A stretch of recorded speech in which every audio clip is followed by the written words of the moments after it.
हाँ, हेलो दोस्तों। इस चल रहे लॉकडाउन के कारण चूँकि सारी क्लासेस ऑफ हैं, अभी बंद हैं, तो इस प्लेटफॉर्म को चुना गया आपके लिए। हम यूट्यूब पे अब डेली अलग अलग टॉपिक का अलग अलग एक क्लास प्रॉपर वे में चलेगा। आप लोग जिस तरह से क्लास को अच्छे से पढ़ते थे घर में और अच्छे से करके आते थे, अभी तो वो नहीं हो सकता है कि हम डेली आपसे पूछें फिर जा कर के आगे पढ़ें। तो बस आपको ये उम्मीद है हमको कि आप उस चीज़ को बहुत अच्छे से घर में पढ़ेंगे और जितनी मेहनत आप लोगों के लिए की जा रही है आप उसको बहुत अच्छे से सफल बनाएंगे। बाद बाकी जब क्लास खुलेगी तो फिर इन चीज़ों को आपको पूछा जाएगा। कुछ टॉपिक ऐसा था जो हम आपको क्लास में पहले पढ़ा चुके थे, जैसे फैक्टर्स अफेक्टिंग ऑर्गेनिक रिएक्शंस। उसमें आपको ये कहा गया था कि इंडक्टिव इफेक्ट क्या है, फिर रेजोनेंस क्या है, मेसोमेरिक इफेक्ट, और कुछ बैचेज में हाइपर कंजुगेशन हो चुका था और कुछ बैच में हाइपर कंजुगेशन नहीं हुआ था। तो हम आपको स्टार्ट करेंगे जीओसी का हाइपर कंजुगेशन से, और हाइपर कंजुगेशन होते हुए हम लोग फिर रिएक्शन इंटरमीडिएट्स में जाएंगे और फिर उसके बाद आपका टॉपिक शुरू हो जाएगा hello alkene hello arene 12th का। तो आप इसको देखें और हम लोग नया शुरू करते हैं। फैक्टर्स अफेक्टिंग ऑर्गेनिक रिएक्शंस, यही से हम लोग क्लास को देखे थे। इसमें पहला हम लोग को inductive effect,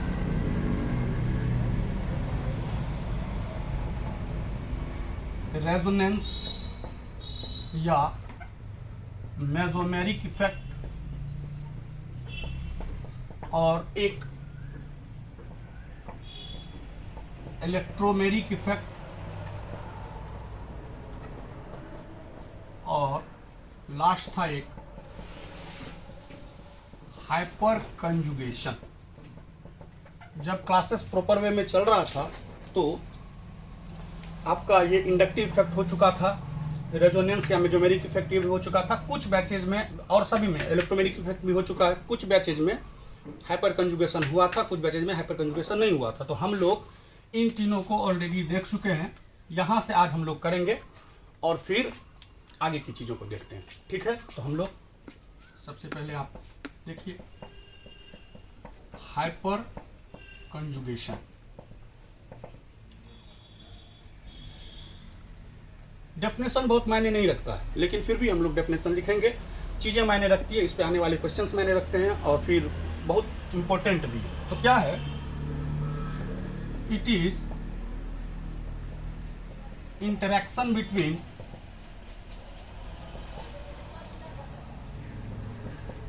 multiple bond and sigma bond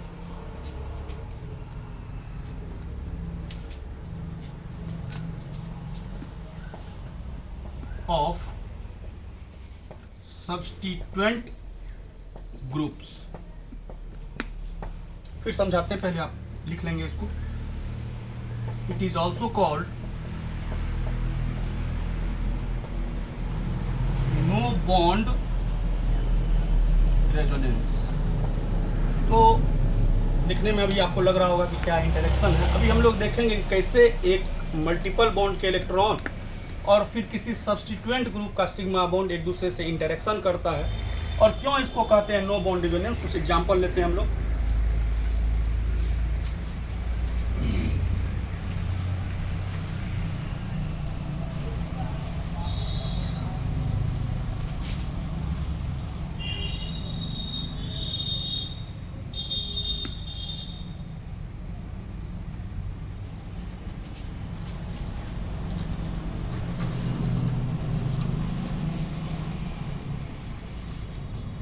ठीक है,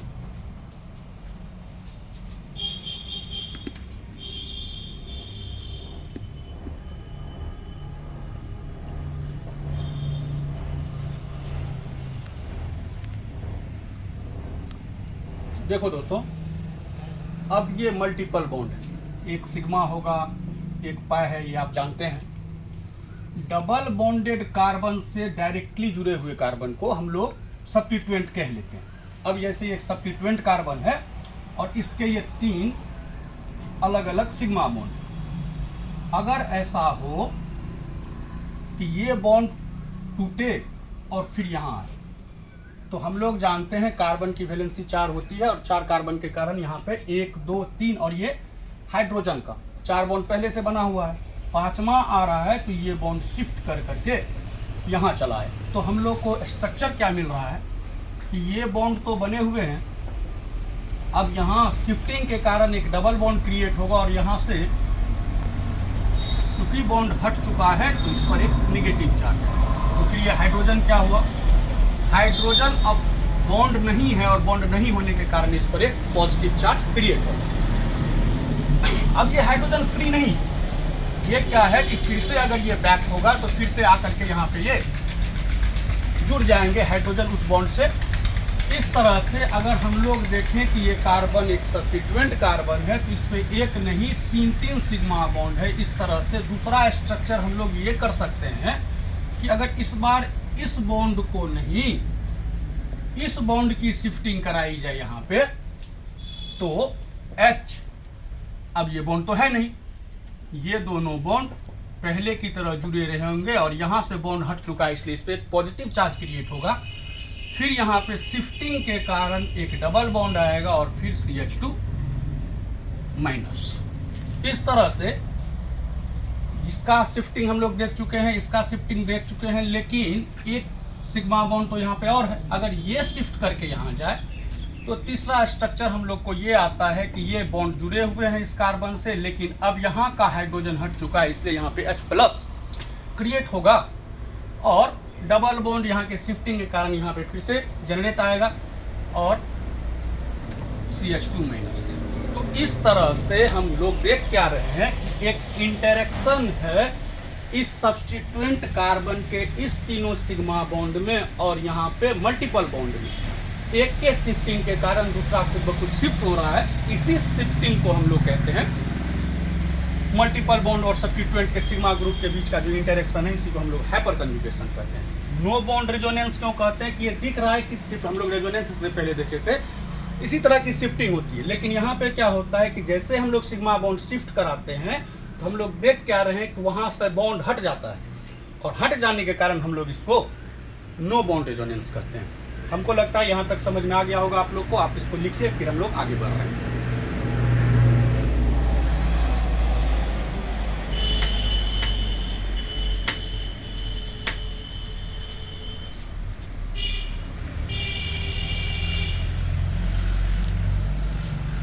सबसे बड़ी बात यह है कि हम लोग को ये भी जानना चाहिए आखिर ये टॉपिक जो हम लोग पढ़ रहे हैं ये क्यों पढ़ रहे हैं। तो एक रेजोनेंस और एक हाइपर कंजुगेशन, ये दो चीज़ ऑर्गेनिक केमिस्ट्री में मॉलिक्यूल्स के स्टेबिलिटी को डिसाइड करता है। बहुत सारे मॉलिक्यूल ऐसे हैं जैसे कार्बोकेटायन हो गया, फ्री रेडिकल्स हो गए, फिर जाके एल्कीन्स हो गए, उसके स्टेबिलिटी को हम लोग हाइपर कंजुगेशन से देखते हैं। तो मेन स्टेबिलिटी को जज करने के लिए, स्टेबिलिटी डिसाइड करने के लिए, स्टेबिलिटी को देखने के लिए हम लोग हाइपर कंजुगेशन करते हैं। लेकिन ये होता कैसे है, कैसे हम लोग समझेंगे कौन स्टेबल है नहीं है, हम लोग आगे देख रहे हैं।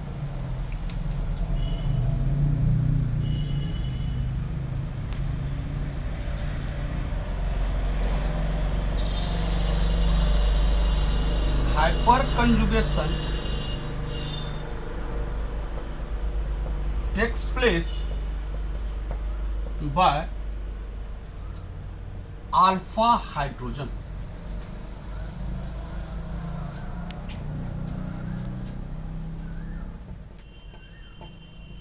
Hyperconjugation is a stabilizing phenomenon. It decides the stability of various types of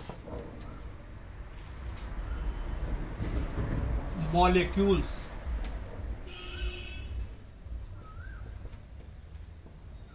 तो क्या लिखें? लिखा गया है कि हाइपर कंजुगेशन अल्फा हाइड्रोजन के द्वारा हो। तो बेसिकली आपको ये समझना है कि अल्फा हाइड्रोजन होते क्या हैं। अभी हम बताएंगे आपको एग्जांपल दे करके कि अल्फा हाइड्रोजन क्या होता है और फिर वो कैसे हाइपर कंजुगेशन। लिखा हुआ है कि ये स्टेबलाइजिंग फेनोमेना है। स्टेबिलिटी चेक करने के लिए मॉलिक्यूल्स का हम लोग इसको देखते हैं। बहुत सारे मॉलिक्यूल ऐसे हैं हमारे ऑर्गेनिक में जिसकी स्टेबिलिटी इससे डिसाइड होती है। तो फिर क्या है कि अल्फा हाइड्रोजन से होना है। तो एक लास्ट लाइन हम लोग लिख सकते हैं कि as the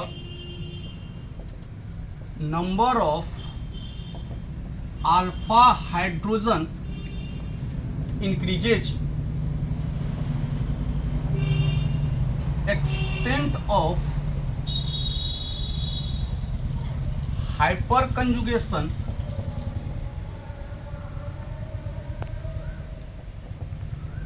also increases, and therefore stability of molecules increases। तो आपको पहले भी कहा गया है कि हाइपर कंजुगेशन मेनली हम लोग अल्फा हाइड्रोजन से देखते हैं और स्टेबल बनाता है मॉलिक्यूल। क्या लिखे हैं कि अल्फा हाइड्रोजन से होना है हाइपर कंजुगेशन, मतलब जैसे जैसे मॉलिक्यूल में अल्फा हाइड्रोजन की संख्या बढ़ेगी वहाँ होने वाले हाइपर कंजुगेशन का एक्सटेंट मात्रा वो बढ़ जाएगा। और जैसे जैसे हाइपर कंजुगेशन का मात्रा बढ़ेगा, एक्सटेंट बढ़ेगा, तो हम लोग देख रहे हैं कि स्टेबिलिटी को चेक करता है, ये स्टेबिलिटी डिसाइड करता है। तो जैसे जैसे हाइपर कंजुगेशन होने के लिए अल्फा हाइड्रोजन की संख्या बढ़ेगी मॉलिक्यूल में, मॉलिक्यूल की स्टेबिलिटी भी बढ़ती चली जाएगी। तो अभी तक आप ये समझे कि हाइपर कंजुगेशन एक इंटरेक्शन है मल्टीपल बॉन्ड का सिग्मा बॉन्ड से, सब्स्टिट्यूएंट के सिग्मा बॉन्ड से। स्टेबिलिटी को देखता है ये, और फिर ये होता है अल्फा हाइड्रोजन से। अब अल्फा हाइड्रोजन का नंबर बढ़ेगा, स्टेबिलिटी बढ़ जाएगी। तो हम लोग सबसे पहले अब जो मेन बात है ये देखना है अल्फा हाइड्रोजन क्या होता है। तो देखते हैं हम लोग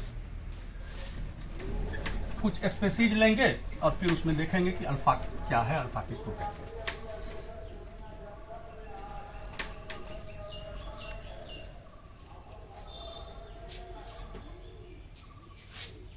लिख लिए होंगे आप लोग इसको, ठीक।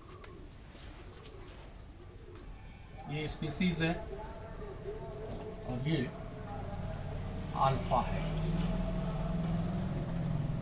देखो मित्रों, पहले एक चीज समझ लो फिर यहाँ आएंगे। ये क्या है, अगर अल्कीन देखा जाए ना, इसी को लेकर के इसी मॉलिक्यूल के साथ हम आपको शुरू किए थे हाइपर कंजुगेशन। ये डबल बॉन्डेड कार्बन है। अलग अलग किताब में अलग अलग शिक्षक अलग अलग टाइप से बताते हैं, लेकिन मेरा जो वे है ये दोनों डबल बॉन्डेड कार्बन है। और डबल बॉन्डेड से डायरेक्टली, ध्यान दीजिएगा, डबल बॉन्डेड कार्बन से डायरेक्टली जो जुड़ा हुआ कार्बन होता है उस कार्बन को हम लोग कहते हैं alpha carbon. Double bonded carbon को नहीं, डबल बॉन्डेड कार्बन से डायरेक्टली जुड़े हुए कार्बन को हम लोग अल्फा कार्बन कहते हैं। और अल्फा कार्बन से डायरेक्टली जुड़े हुए हाइड्रोजन जो होते हैं वो कहलाते हैं अल्फा हाइड्रोजन। तो अगर आपसे पूछा जाए कि यहाँ कितने अल्फा हाइड्रोजन होंगे, तो आप कहेंगे ये दोनों तो डबल बॉन्डेड कार्बन है, तो ये दोनों तो अल्फा कार्बन है नहीं। डबल बॉन्डेड कार्बन से डायरेक्टली जुड़ा हुआ कार्बन ये है, और इस पे चूंकि तीन तीन हाइड्रोजन है तो ये तीनों क्या है, अल्फा हाइड्रोजन। तो अगर पूछा जाए कितने अल्फा हाइड्रोजन होंगे यहाँ, तो 3 होंगे।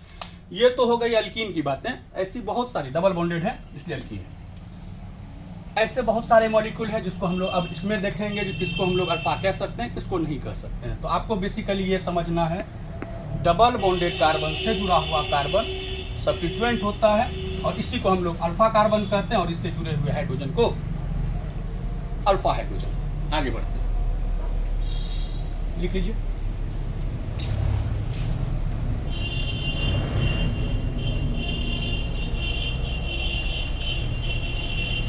मिटाया जाए। देखो यार, एक बात और बता देते हैं, कभी कुछ ऐसा होगा कि टॉपिक समझ में नहीं आया, या कुछ ऐसा होता होगा कि कुछ पूछना हो, तो आप मेरे अपने नंबर पे, जो कि मेरा सबों को मालूम है, ये वाला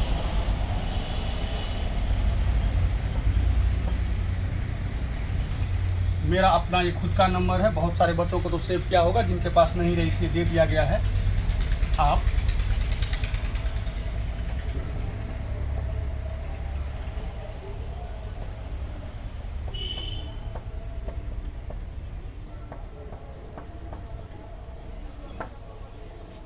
इस नंबर पर अपना कोई क्वेरी या कोई क्वेश्चन ऐसा हो तो आप हमको पूछ सकते हैं। हम आप जितना तक कोशिश हो सके या तो वीडियो में कर दें या फिर आपको फ़ोन पे ही समझा दिया जाए। तो नंबर भी आप लिख लीजिए, हम लोग आगे बढ़ रहे हैं। ये सारा मेहनत आप सबों के लिए है ताकि आप लोग इस बुरे दौर में अच्छे से अच्छाई पढ़ाई कर सकें। और फिर सारी परेशानियां हम लोग को है, लेकिन एक चीज़ का उम्मीद है कि आप अपने घर में आराम से पंखों के नीचे एसी ऑन करके जो भी सुविधाएं आपको दी गई है अपने पिताजी के द्वारा पढ़ेंगे अच्छे से बस। क्योंकि जैसे ही ये लॉकडाउन ख़त्म होगा तो क्लास शुरू हो जाएगी, और क्लास शुरू हो जाएगी लॉकडाउन के ख़त्म होते ही इसी सब का काउंटडाउन शुरू हो जाएगा। इस बात को आप दिमाग में रखें, लॉकडाउन के बाद काउंटडाउन।